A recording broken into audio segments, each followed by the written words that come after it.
जीवन हमें एक मौका देता है, इसलिए जब भी सही कॉलेज चुनने का समय आए तो सिर्फ मंगलायतन यूनिवर्सिटी आपके बेहतरीन भविष्य और सर्वांगीण विकास के लिए। देश में वक्फ कानून बन चुका है, लेकिन इसके खिलाफ प्रदर्शन लगातार हो रही हैं। देश भर में आज प्रदर्शन की कई तस्वीरें हमने देखी। इसी बीच एक नया ऐलान all India Muslim personal law board की तरफ से किया गया 30 अप्रैल को लेकर। मेरे साथ मेरे सहयोगी शेखर हैं। शेखर से जानते हैं। शेखर, ये जो सबसे पहले ये जो ऐलान किया गया उसके बारे में थोड़ा बताइए, क्या ऐलान है और इस ऐलान के तहत अब किस तरह से प्रोटेस्ट को आगे बढ़ाया जाएगा? देखिए, लगातार विरोध की जो दायरा है वो बढ़ता जा रहा है। जो ऐलान की आपने बात की उसके बारे में बता दें, 30 अप्रैल को रात को 9 बजे घरों की, कारखानों की और कार्यालयों की, ऑफिसेज की आधा घंटा के लिए लाइटें बंद करने की अपील की गई है।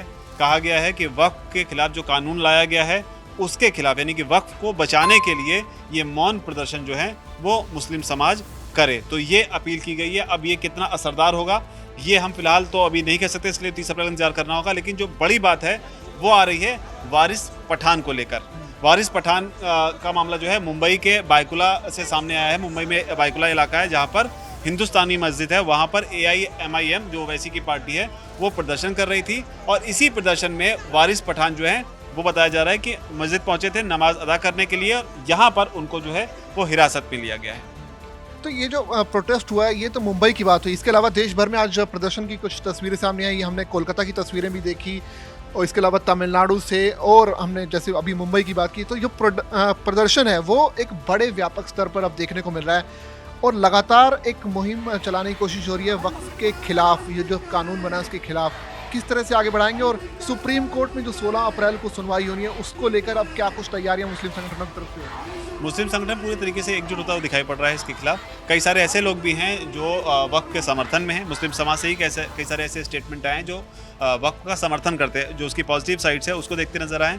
लेकिन जहाँ तक बात है कि प्रदर्शन को लेकर या फिर, तो इसमें वारिस पठान का जो बयान है वो यहाँ पर जानना जरूरी होता है कि गिरफ्तारी के बीच में उन्होंने क्या कुछ कहा था जब उन्हें हिरासत में लिया गया। उन्होंने कहा था कि बायकुला मस्जिद ट्रस्ट ने हमें बुलाया था, जो वक्फ का काला कानून जो मोदी सरकार लेकर आई है उसके खिलाफ आज हमने पीसफुल प्रोटेस्ट किया। हमारा ये प्रोटेस्ट देश भर में जारी रहेगा। मैटर सुप्रीम कोर्ट में पेंडिंग है।